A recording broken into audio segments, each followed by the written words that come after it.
Bismillah, assalamualaikum warahmatullahi wabarakatuh. Alhamdulillah, salatu wassalamu ala rasulillah wa ala alihi wa sahbihi wa sallama taslima.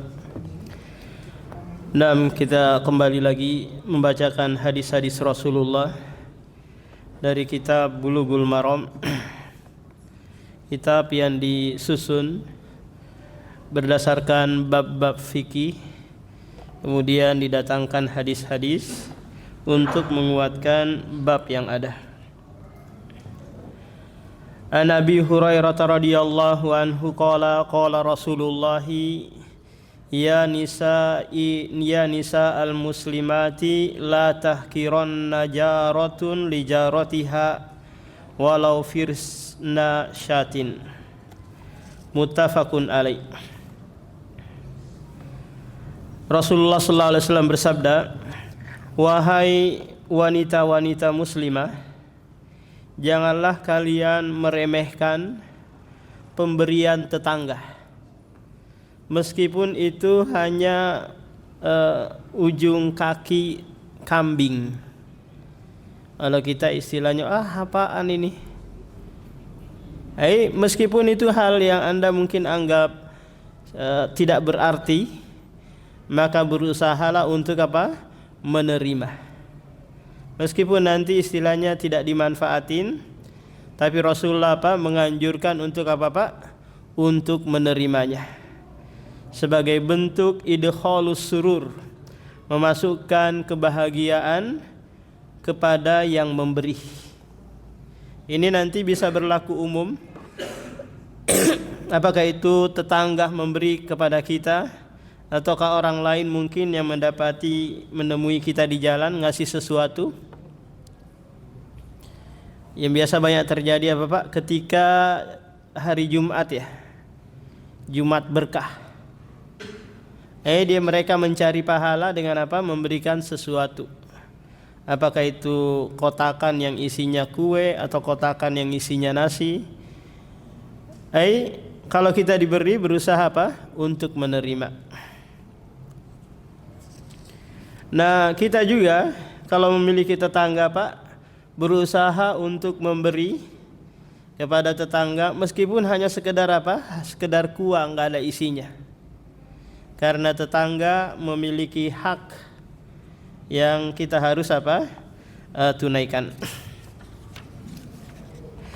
An Ibnu Umar radhiyallahu anhuma anin Nabi sallallahu alaihi wasallam qala man wahaba hibatan fahuwa ahaqqu biha ma lam yusab 'alaiha. Barang siapa yang memberikan hibah, maka dia berhak untuk mengambil kembali hibah tersebut selama belum dibalas. Kita sudah pernah jelaskan bahwa hibah adalah pemberian yang tidak mengharapkan pahala atau tidak mengharap menarik hati. Ngasih gitu. Tapi boleh nanti dia mengharap ada balasan dari apa yang dia beri. Dibalas.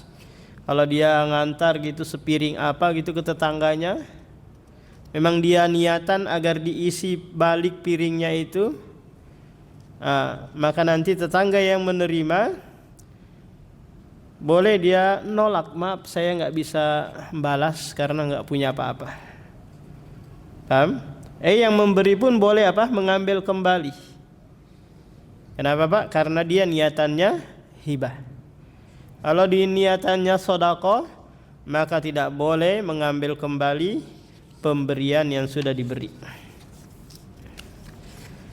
Jadi kesimpulannya tentang permasalahan atau pemberian ini secara hukum asal kita tidak boleh mengambil kembali pemberian kita kecuali nanti orang tua kepada anaknya. Paham? Atau seseorang memberi tapi tujuannya untuk dibalas, maka dia boleh mengambil kembali pemberiannya. Kita tadi contohkan, dia ngantar mungkin sepiring risol. Dia nunggu balasan kira-kira kuntuk-kuntuk atau onde-onde. Kok kok nggak dibalas-balas ya, kok nggak diisi piring saya, Pak saya ambil kembali lagi saya risolnya. Boleh. Kenapa? Karena dia tujuannya hibah. Atau menjanjikan ingin memberikan kepada seseorang, tapi orang itu nggak datang-datang. Barang yang mau kita beri belum apa-apa, belum dia kuasai, maka boleh apa? Boleh kita batalkan. Paham? Nah, yang kita jadi masalah adalah ingkarul wa'di, ingkar janji. Nah, ini yang jadi perselisihan para ulama. Apakah dia makruh ataukah haram? Babul luqatah, bab barang temuan. Barang temuan yang kita temukan mungkin di jalan atau di halte atau di bis atau di mana kita, atau dalam masjid kita dapat barang di mana barang orang ketinggalan atau jatuh. Kalau sekiranya barang itu tidak terlalu bernilai berarti di sisi manusia, maka boleh kita apa? Manfaatkan barang itu. Mungkin seperti kayak jarum atau uang berapa kalau di Balikpapan yang tidak terlalu dianggap, Pak? 1.000? 2.000 masih dianggap, Pak, kira-kira untuk bayar parkir motor ya. Kalau di Jawa 1.000-2.000 sangat berarti, Pak, karena masih bisa beli bubur, masih bisa beli gorengan. Kalau di Jawa 500 rupiah masih bernilai. Kalau di Balikpapan enggak berarti 2.000 itu. 5.000, Pak, bernilai enggak? Nah, kalau 5.000 sudah berarti bagi orang Balikpapan, maka Bapak yang mendapati 5.000 ini bagaimana? Apakah Bapak memungutnya kemudian nanti mengumumkannya, ataukah membiarkan gitu saja? Para ulama berselisih nih, Pak, yang mana yang lebih utama? Apakah kita mengambil barang temuan tersebut untuk tujuannya nanti mengumumkan, ataukah udah biarin aja, repot, malas saya, nggak usah aja? Paham? Ada yang mengatakan wajib Anda mengambilnya kemudian nanti diumumkan. Ada juga yang mengatakan tidak usah diambil. Kalau Anda kemungkinan tidak amanah dalam menjaga barang tersebut. Tapi kalau Anda kemungkinan bisa amanah menjaga barang temuan tadi, maka Anda ambil, kemudian nanti Anda umumkan di tempat tersebut. Telah ditemukan dompet, cukup, nggak usah dijelaskan isinya KTP, SIM, uang 200.000. Paham? Karena kemungkinan orang akan datang mengaku-ngaku bahwa itu adalah dompetnya dia. Jadi sebutkan saja telah ditemukan dompet, hubungi nomor ini. Diumumkan di situ kah atau di media sosial? Nanti akan ketahuan, Pak, siapa pemilik aslinya, siapa yang ngaku-ngaku. Kalau dia datang nanti, Pak, kira-kira dompet itu isinya berapa ya? Wah, bukan pemiliknya berarti ini kan. Kalau dia tanya, Pak, itu dompet saya, Pak, isinya sekian-sekian, KTP saya, ini namanya ini, SIM-nya juga ada, ATM-nya dan yang lainnya. Oh ya benar, Pak, ini punyanya. Paham? Jadi ketentuan syariat, Pak, kalau kita mendapati barang, mendapati temuan gitu, maka kalau Anda mau mengambilnya, maka ambil kemudian nanti diumumkan. Maksimalnya berapa? Berapa lama diumumkan? 1 tahun. Paham? 1 tahun. Kalau ternyata selama setahun diumumkan gak datang-datang pemiliknya, maka Bapak boleh manfaatkan. Paham? Tapi nanti kalau setelah Bapak manfaatin terus pemiliknya datang, Bapak ganti. Paham? Bapak ganti. Karena itu adalah barang titipan.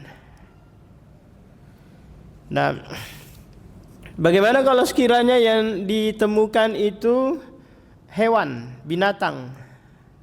Dilihat lagi, kalau sekiranya onta, maka tidak perlu dipungut, diambil, biarkan aja, karena onta itu memiliki kemampuan Pak bisa kembali ke kandangnya, ke pemiliknya, ke tuannya, meskipun jaraknya 300-400 kilo.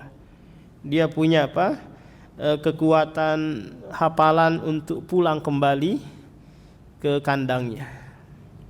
Beda halnya kayak sapi, kambing, kuda, nggak punya kemampuan seperti ini.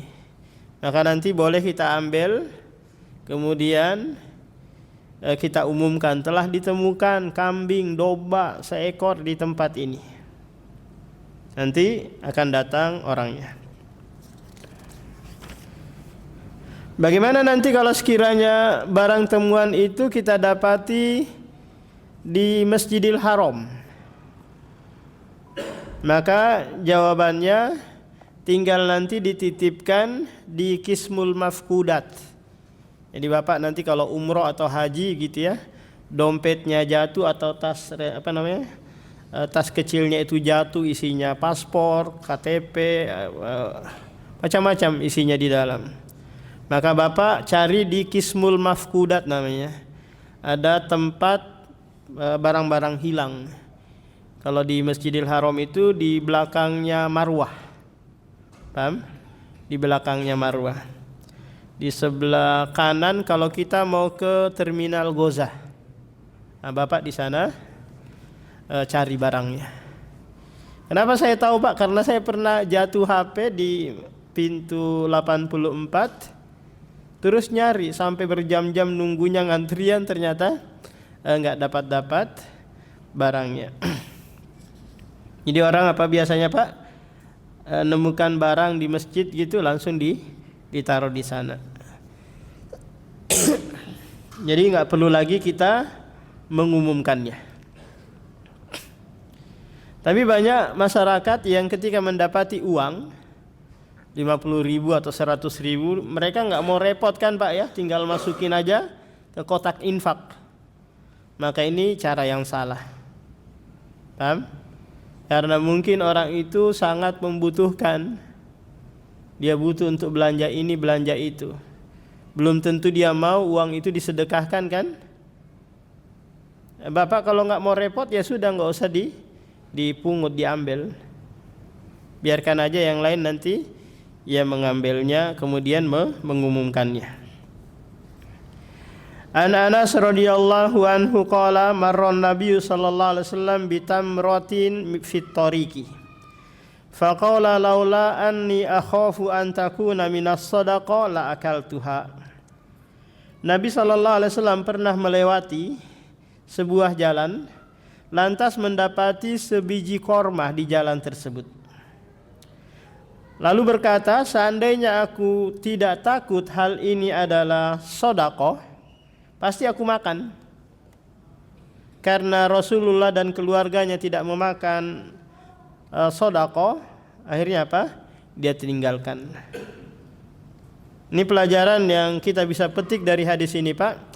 Kalau sekiranya barang temuan itu barang yang tidak terlalu bernilai gitu, kita dapat di jalan donat mungkin, atau kue yang masih terbungkus belum kotor, maka kita bisa langsung apa Pak? Langsung makan saja, nggak perlu diumumkan.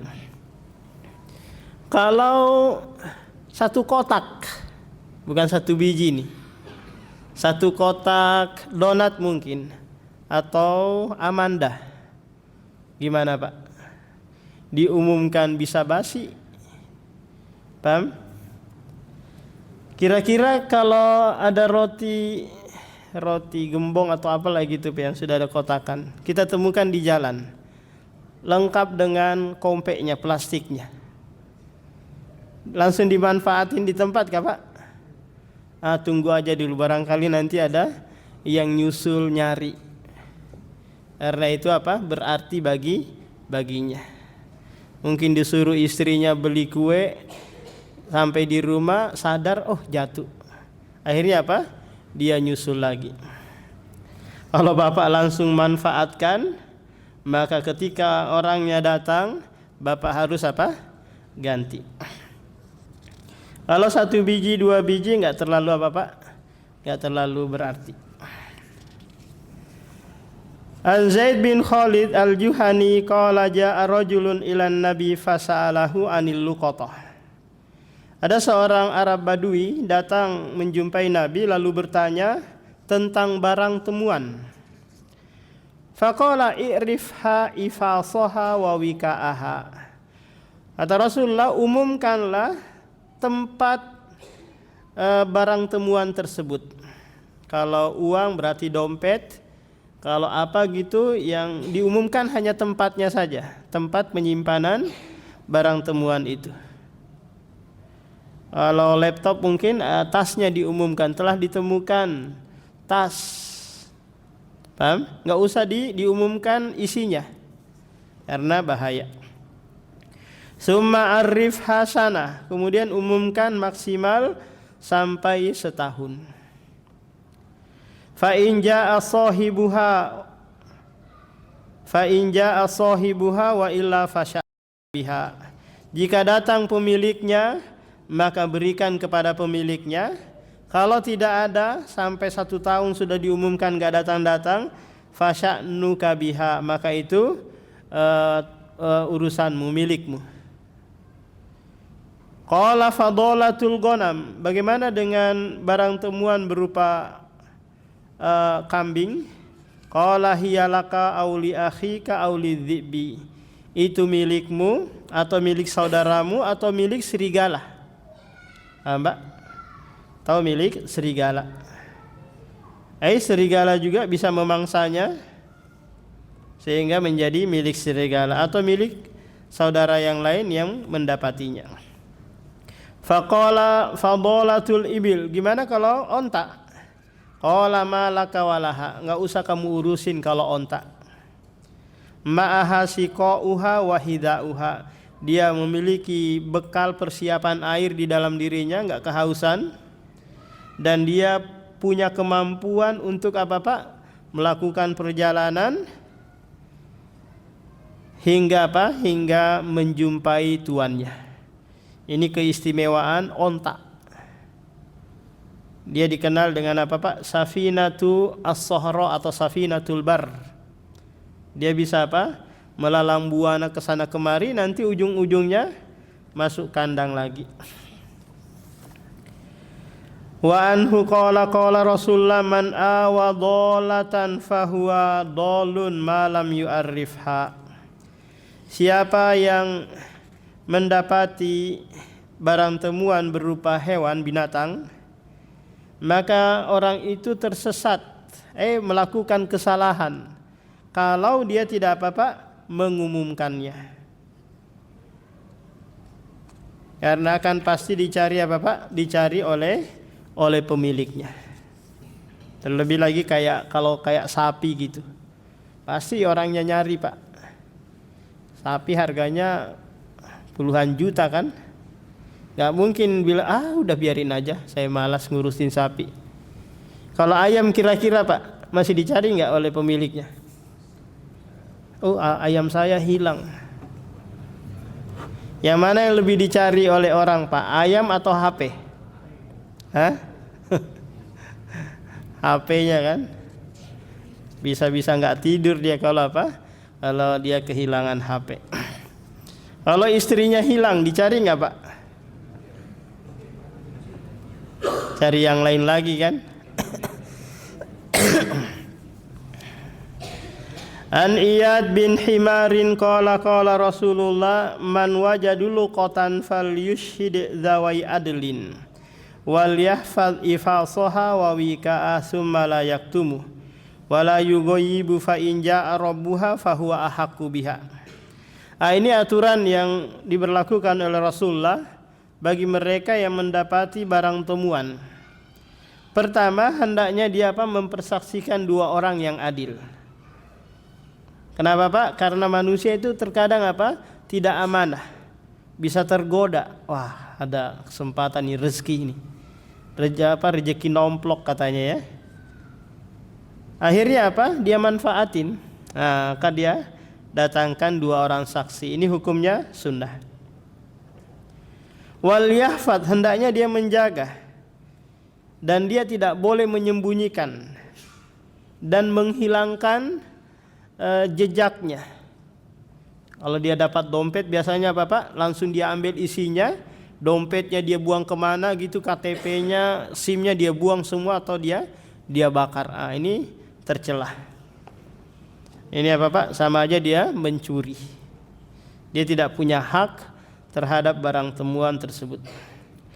Fa in jaa rabbuha fahuwa ahaqqu biha. Jika pemiliknya datang, maka pemilik itu yang berhak karena itu adalah barangnya. Wa illa fahuwa malullahi yu'tihi may yasha. Kalau tidak, itu adalah milik Allah, harta Allah yang Allah berikan kepada siapa yang dia kehendaki. Kita sudah umumkan Pak, sudah setahun kita umumkan barang itu, enggak datang-datang juga pemiliknya. Maka kita boleh manfaatin, tapi ingat catatannya ketika nanti datang pemiliknya maka kita ganti. Paham? Kita ganti. Kalau sekiranya enggak didapati lagi yang semisal, maka diganti dengan apa? Nilainya. Diganti dengan nilainya. Lantas apa keuntungannya bagi si yang nemu tadi ini Pak? Apa keuntungannya kira-kira? Maka dia hanya mendapatkan pahala. Kenapa? Karena dia berusaha menjaga harta kaum muslimin. Paham? Ini kalau apa Pak? Kalau Bapak mau untuk apa? Untuk mengambilnya. Tapi kalau nggak mau pusing ya sudah, biar aja orang lain yang apa, yang ngurusin nanti. Berarti Bapak aman, tidak ambil pusing.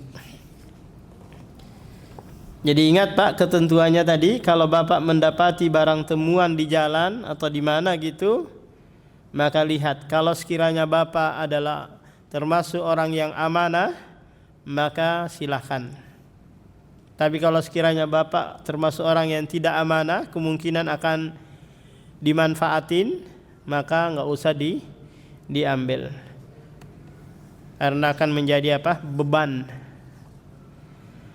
An Abdurrahman bin Utsman At-Taimi anna Nabiyya naha an luqata al-haji. Nabi sallallahu alaihi wasallam melarang mengambil barang temuan jemaah haji. Kita dapati Pak bahwa jemaah haji kadang apa? Kejatuhan barangnya, apakah uangnya, tasnya dan yang lainnya. Paham? Apakah itu di saat berada di Ukuf di Arafah atau di Musdalifah atau di Mina atau daerah-daerah lain. Terlebih lagi pas apa? Pas di Masjidil Haram. Maka Bapak mungkin bisa mengambilnya terus nanti ngasih ke askar. Biarlah nanti askar yang ngurusin. Nggak usah Bapak yang mengumumkannya.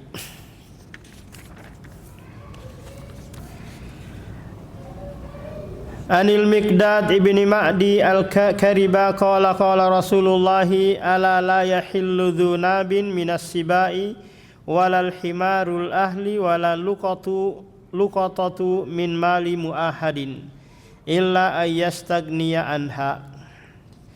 Rasulullah sallallahu alaihi wasallam bersabda, tidak halal dimakan hewan yang memiliki taring. Ini nanti sebenarnya pembahasannya ini di apa namanya? Di bab makanan. Paham Pak? Jadi hewan darat yang memiliki taring maka haram kita memakannya. Kucing, kemudian anjing, singa, harimau, ini apa? Bertaring. Kalau buaya Pak, kalau buaya ini dia hidupnya di laut, bukan di darat. Kecuali buaya darat, maka haram. Karena nggak ada buaya darat, yang ada buaya laut. Buaya laut itu hanya bisa hidup sesaat di darat kemudian turun lagi. Nggak ada istilahnya apa Pak? Binatang yang hidup di dua alam. Pasti hanya satu alam, di darat atau di laut. Walal himarul ahli, tidak boleh juga dimakan keledai jinak. Kalau keledai liar boleh. Tahu kan Pak, keledai, pernah lihat keledai? Yang biasanya orang-orang Arab atau Afrika menggunakannya sebagai apa? Hewan tunggangan, ngangkutin barang atau ngangkutin orang. Nah kalau bigol ini Pak peranakan antara kuda dengan keledai. Paham? Lahirlah bigol. Nah bigol ini dia lebih banyak mirip ke keledainya, sehingga dia jatuhnya haram. Karena wajahnya wajah apa Pak? Wajah kuda, badannya badan keledai. Lebih banyak apa? Mirip ke keledai. Dan tidak haram haram juga memanfaatkan barang temuan dari harta mu'ahad. Mu'ahad ini Pak adalah kafir yang mengikat perjanjian dengan negara kaum muslimin. Kafir mu'ahad itu adalah seperti turis-turis yang masuk di negara kita ini Pak. Apakah dia dagang ke sini atau melancong, maka mereka dikategorikan apa? Kafir mu'ahad. Nah ketika barangnya mereka jatuh, kita tidak boleh memanfaatkannya, kecuali turis tersebut tidak memanfaatkan barang itu. Paham? Dan tidak boleh juga kita membunuh mereka, karena mereka apa? Mendapatkan jaminan keamanan dari negara kita. Selesai tentang luqata Pak. Ada yang ditanyakan dulu sebelum kita masuk ke bab al-faraid atau warisan. Silakan Pak.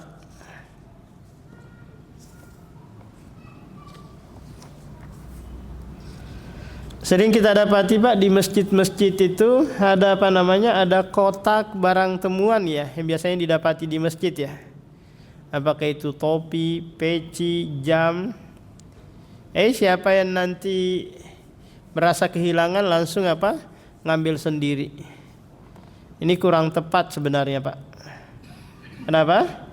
Karena kemungkinan besar orang-orang akan datang ngaku kehilangan kehilangan barang. Langsung aja dia buka sendiri lemari kaca itu, dia ambil jam tangan yang dia mau.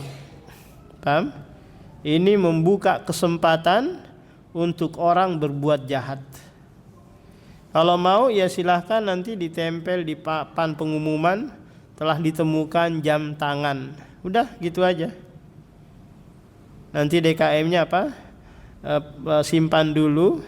Nanti kalau orangnya datang, baru Bapak tanya tentang ciri-ciri jam tangannya yang hilang. Nanti ketahuan kalau dia jelaskan gak sesuai dengan cirinya, berarti apa Pak? Bukan pemiliknya. Nah, kita masuk ke hadis-hadis tentang warisan.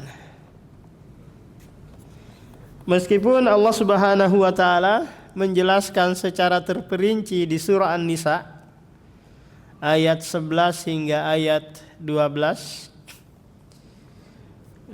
dan di ayat 176 juga lebih terperinci daripada pembahasan tentang sholat, puasa, zakat, haji. Kenapa Allah memperincikan tentang warisan?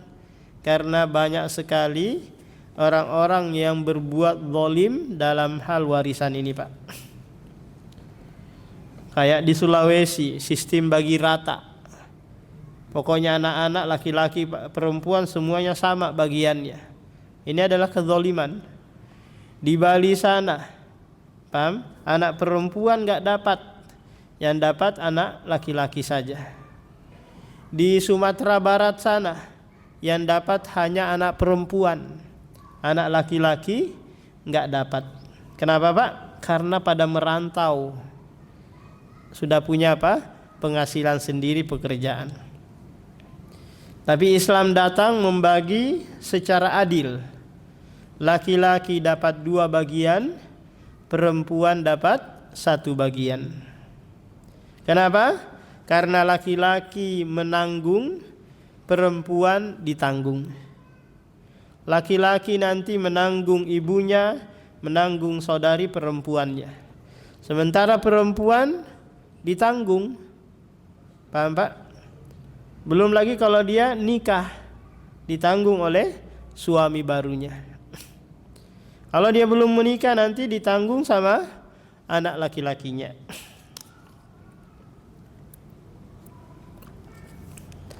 An Ibni Abbas radhiyallahu anhu qala Rasulullah alhiku al-fara'idha bi ahliha fama baqiya fahuwa li aula rajulin zakarin. Berikanlah harta warisan tersebut kepada al-fara'id, kepada ahlinya, kepada pemiliknya. Maksudnya apa ini Pak? Orang-orang yang telah mendapatkan per yang Allah perincikan di surah An-Nisa itu, ini yang didahulukan. Contoh, istri dapat 1/8 jika si suami ada anak. Suami dapat 1/2 atau 1/4 jika suami meninggal. Ibu kadang dapat 1/3, kadang dapat 1/6. Orang-orang yang mendapatkan per ini yang didahulukan. Contoh gini Pak, ada seorang suami meninggal, ahli warisnya istri dan anak laki-laki. Nah, anak laki-laki ini nggak dapat per di dalam Al-Quran. Yang dapat per hanyalah istri. Berarti istri dikasih berapa? 1/8. Sisanya anak laki-laki dapat 7/8. Lihat Pak, yang didahulukan adalah yang mendapatkan per dulu. Baru sisanya orang yang mendapatkan sisa.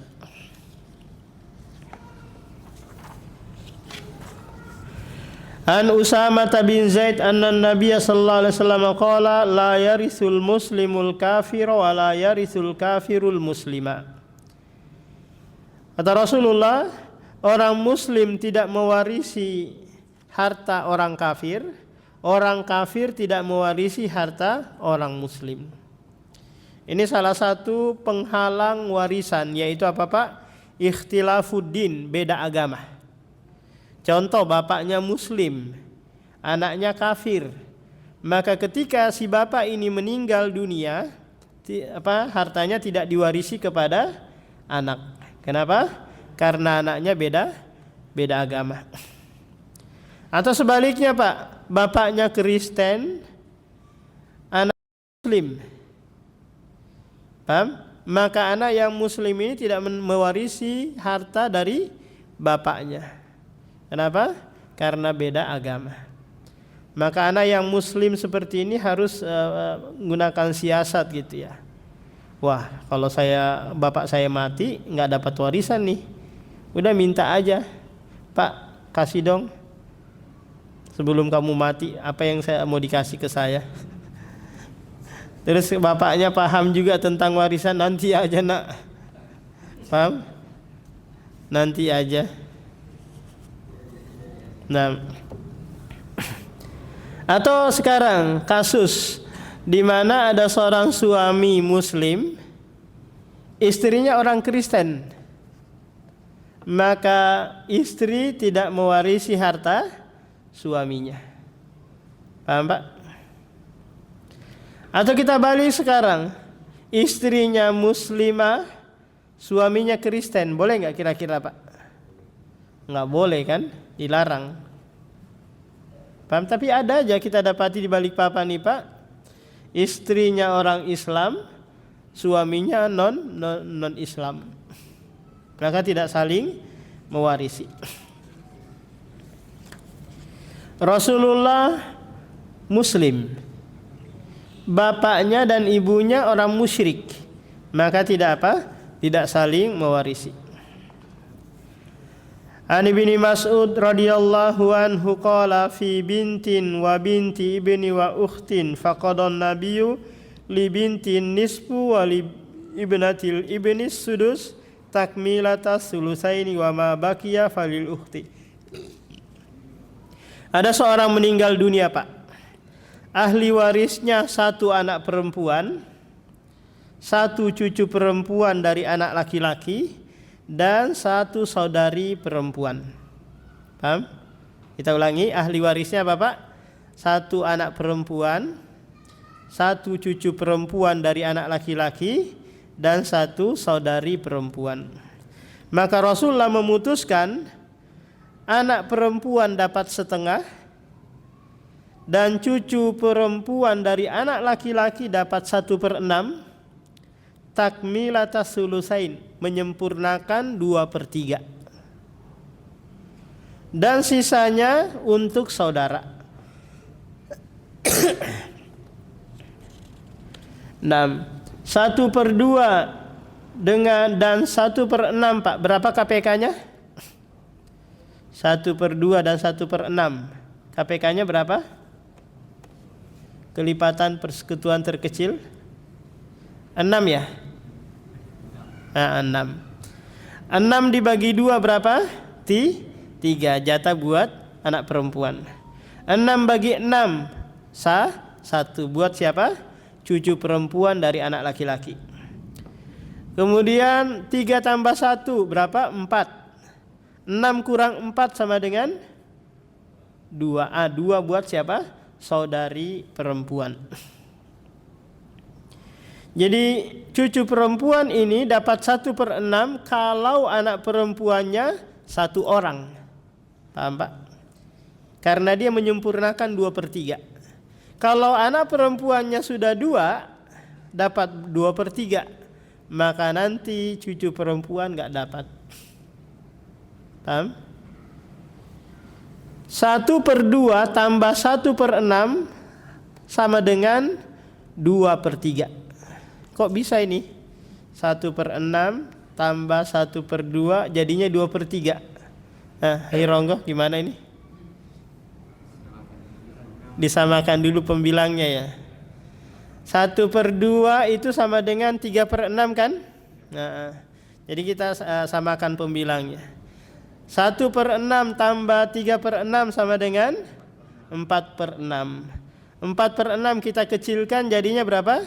2/3. Pusing Pak ya kalau abstrak ya. Harus ada ini ya. Ada papan tulis. Dulu pernah kita selesaikan di sini.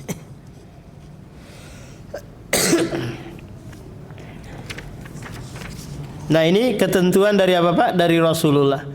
Dan ini disebutkan juga di surah An-Nisa bahwa anak perempuan sendirian dapat berapa? 1/2. An Abdullah bin Amrin radhiyallahu anhu qala qala Rasulullah la yatawarasu ahlu millataini. Ini sudah sama dengan sebelumnya bahwa 2 orang yang berbeda agama tidak saling mewarisi. An Imran bin Husain radhiyallahu anhu qala Ja'a rajulun ilan Nabi sallallahu alaihi wasallam faqala inna ibni mata fama liya min mirasihi. Ada seorang pemuda, Pak, datang kepada Rasulullah berkata, sesungguhnya ibni mata, cucu dari anak laki-lakiku meninggal dunia. Berarti posisinya apa dia nih, Pak?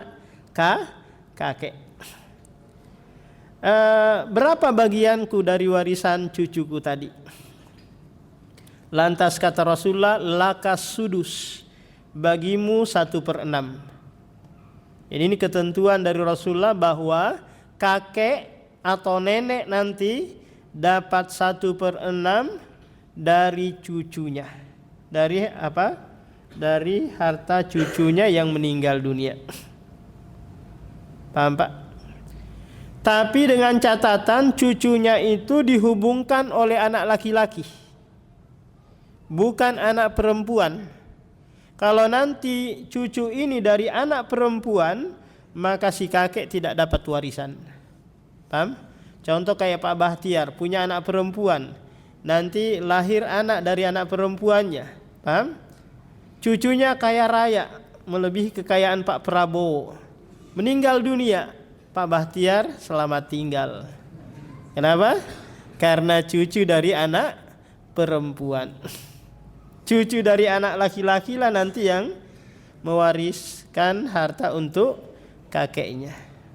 Demikian juga nanti Pak, kalau ada kakek meninggal dunia, maka cucu dapat dengan catatan cucu ini dihubungkan oleh anak laki-laki.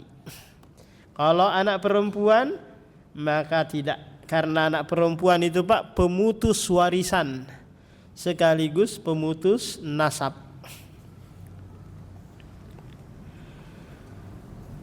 Falamma wallada'ahu faqala laka sudusun akhar. Tak kala pemuda ini pulang, dipanggil lagi oleh Rasulullah. Kata Rasulullah, laka bagimu 1/6 yang lain. Balik lagi dia dipanggil lagi, bagimu 1/6 lagi. Karena tidak ada lagi ahli waris yang lain, maka seluruhnya buat si kakek. Paham Pak? Nggak ada lagi ahli waris cucunya ini. Dia nggak punya istri, nggak punya anak, nggak ada yang lain. Hanya kakek ini pewaris tunggal, maka miliknya semua. Jadi catatannya Pak, kakek dan nenek dapat 1/6. Dengan catatan si bapak nggak ada, si ibu nggak ada. Paham? Kalau bapak ada, maka kakek selamat tinggal. Kenapa? Karena dihalangi oleh bapak. Wa an bin Buraidah an abihi anna nabiyya ja'ala lil jaddati sudus. Nabi sallallahu alaihi wasallam memutuskan bahwa si nenek dapat 1/6 jika ada cucunya yang meninggal. Idza lam yakun dunaha ummun, jika tidak ada ibu. Paham? Karena ibu menghalangi siapa? Si nenek mendapatkan warisan. Nah, demikian Pak, ada yang bertanyakan?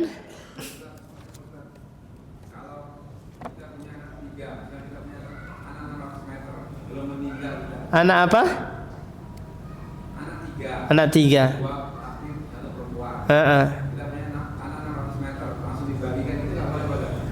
Tanah 600 meter langsung dibagi-bagi ke anak-anak gitu.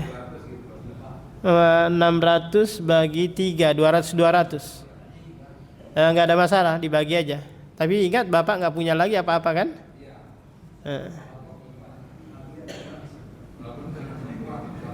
Iya, nggak apa-apa. Tapi kalau mau lagi sesuai dengan pembagian Allah, nanti 21 Pak, paham? Jadi anak laki dihitung kepalanya 5, paham? Jadi tanah 600 itu dibagi 5. Hasil pembagiannya dikali 2, nanti itu anak laki-laki 2, anak laki-laki 2, kemudian 1 untuk kalau mau itu Pak, mengambil jalan itu. Yang lain Pak.